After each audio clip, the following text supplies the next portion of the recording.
Hi, I'm Tim. Welcome to our channel and thanks for logging on. Today we're discussing the Patek Philippe Nautilus, reference 5711 1A-010. This is a member of the Pantheon. You can see and you can purchase it on our website. Subscribe to our YouTube channel if you enjoy these videos, and please click on the card in the upper right hand corner of the screen at any time during this video to see our full sales listing for this watch with additional accessories included in the sale, high resolution images for your desktop, and naturally complete pricing details for this 120 meter water resistant automatic Patek Philippe sports watch.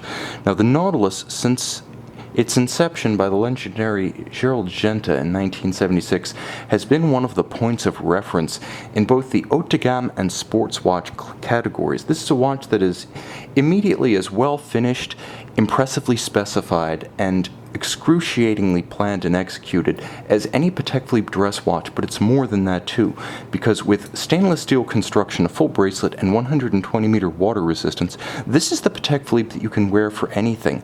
Black tie, no tie, business suit, bathing suit, this watch is up to it, and it has over 40 years of provenance behind it to prove that in any company, in any attire, in any situation, this is a watch that gets the job done. It's a candidate to be your only watch if you're only going to have one.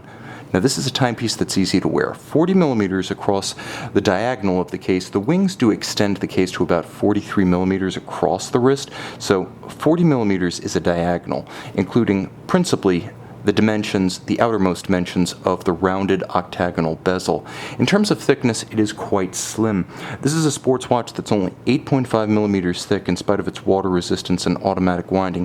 From lug to lug, two ways to measure it. There's the true lug to lug measurement, which incorporates only the dimensions of the case, and then the watch has a little bit of a flare such that you can't completely pull down the bracelet. It will stop. It will eventually resist and not pull straight down, and thus the dimension across the outermost rigid points of the bracelet measure about 52 millimeters, 51.5. So this is a watch that wears a little bit bigger than it is across the wrist, but thanks to the slimness of the case, it would fit, in my estimation, a wrist as small as 14.5 centimeters in circumference with proportion and security.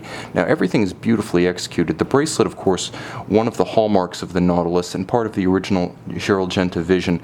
You can really see the taper more than you can feel the steps and the links, which is to say the tolerances and the step down in the taper so smooth, so gradual that you just can't perceive it with the touch, only by the eye. Now there's differential finishes. You can see a satin finish dominates, but there's a hairline polished bevel down the edge of each link, and the center links themselves are beautifully polished, a wonderful contrast with the satin finish of the center links. You can also see that the watch features a clamshell type clasp with double deployant action. The clasp has been upgraded over the years to feature ceramic retaining pins, so there are actually small ceramic ball bearings in the clasp, and you can see them to good effect here to ensure that over time the tolerances of the closure remain just as crisp. They don't wear down. There's no metal to wear down. Ceramics are hard enough that this retains the freshness, the crispness of the Geneva manufacture years into the ownership. As you can see, it's also beautifully low in profile. Unlike conventional bulky sports watch clasps, this one's not going to get battered and bruised to death while desk diving.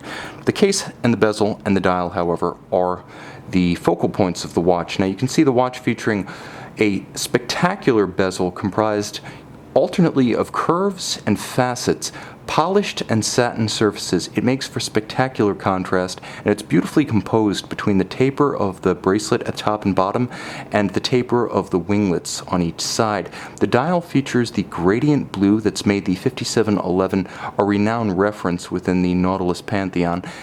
Dark on the outside, almost to the point of turning black. You can see there's a dimple seconds and minutes track outboard and applied polished and fully luminescent white gold hour indices. Likewise, the hands at center are white gold, hours and minutes luminescent. There's a window at 3 o'clock with a quick change system for rapidly correcting should the watch run down.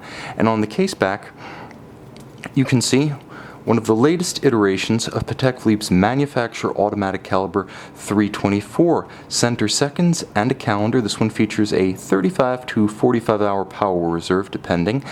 beats away at 4 Hz or 28,800 vibrations per hour, also known as 8 beats per second. It's a free-sprung balance architecture known as Gyromax, a long-time Patek Philippe engineering tradition that allows the watch to take and hold a more precise regulation for greater accuracy, and Patek Philippe does rate this watch to +3, -2 seconds per day. But there's another refinement, and that is the silicon Spiromax hairspring. Now, Spiromax is a silicon-based substance developed by Patek Philippe that is effectively amagnetic, which unshackles the watch, freeing it from the hazards of magnetism that have plagued watch owners and watch makers for generations. Now, it is a unidirectional winding automatic with ceramic bearings for the winding rotor, so it has high efficiency operation due to the ceramics, but also reduced maintenance requirements of the winding system. Ultimately, everything is finished to the standard of the Patek Philippe seal, as the 5711 has been since mid-2009, and you can see the gorgeous circular Côte de Genève on the winding rotor, linear across the bridges, tight and even engine turning or perlage on the base plate.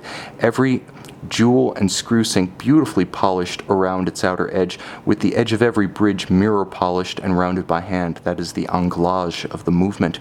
You can see this handsome, versatile, and historically significant Patek Philippe reference, the 5711 1A-010 in stainless steel, on our website.